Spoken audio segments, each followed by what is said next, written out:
believe you're not stepping with us this year. I've got to focus on getting into Harvard. There is a video online of a Sigma Beta member having sex on their lawn. You need to make SBB look like positive contributors to the community. Don't you have a big charity step competition coming up? Let's go! I can't teach them. My black card would get revoked. You make this SBB mess go away, and I will guarantee you admission to Harvard. We find out that Sandra struggles with being not black enough, while Keven is very accepting of his things that are kind of stepping out of blackness. Yeah. Do you feel like black people are still struggling with not being black enough? Yes. I think it's an ongoing thing. I just find it a little strange to apply not being black enough with wanting to grow or pursue something that's beyond what we maybe think is the norm for us. And I think that for any culture, it's just closer to me, I guess, if you talk about it from blackness, because I am black. But I don't think that we should equate greatness or growth or taking an AP class, like you said, or listening to a different type of music or speaking differently as whiteness. If it's something good, I think I was saying before, it could just be black excellence or just excellence.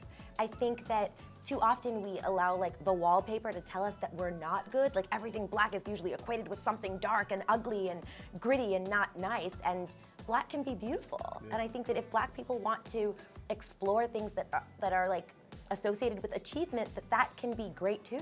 Absolutely. And I think it's an unfortunate conversation that we're still having to have, especially after the Obamas. This is 2018, and we're still talking about being black enough, and there's a lot of black people who are like, we're doing crabs in the barrel. Absolutely. So. And I was gonna say, I relate very much so to your character because I was that black girl that was considered not black enough because I loved anime, I love zombie movies. No, Inuyasha is like my thing. So I wanna know, when have you in your life, when did you get your black card revoked and for what? Never. Never? I was Okay. Mayonnaise. Okay. I keep it. I'm a musical theater geek. I think that would maybe get my black card revoked. Okay. So with Stepsisters, what attracted you to this film and what do you want the biggest message for people to take away from it? Something that attracted me to Stepsisters is playing a different kind of black girl. I think the type of black girl that I play in Stepsisters or even in Dear White People is usually also played by a girl much fairer than me. And I think that what people might consider to be blonde is more of a sensibility. It's not a hair color or a skin color, it's an essence. And I'm excited that I'm the vessel that has been able to expose that kind of black girl to an audience, because she normally looks more like a Whitley Gilbert or like, what's the one from Fresh Prince? Like, they're just a lot, Hillary Banks. And I think that that character can be chocolate too. Absolutely, yeah. For me, it was, this was the closest character that I've played, that I think I played to myself in terms of, Keven just being who he is, where he is, when he is, he's just free. And so for me personally, I'm just all about everybody being themselves, just free and just your authentic self. Oprah! Okay. He's channeling a lot of Oprah today. It's happening. Hey, I mean, Oprah stepped out of her bounds and did a lot of different things that were outside of black culture, so I mean, she always kind of carries it back, but. Yeah, and we consider her the epitome of black excellence, or like the Obamas, but I'm sure if they were in their 20s or if they were in high school, someone would revoke their black card. And she don't care. Nope. Oprah don't give a about what we think about her black card, and if we trying to take it, Oprah got the money, she don't care. Absolutely. I don't care either. So, Stepsisters talks a lot about cultural appropriation, and you guys use cultural exchange, which I thought was very interesting.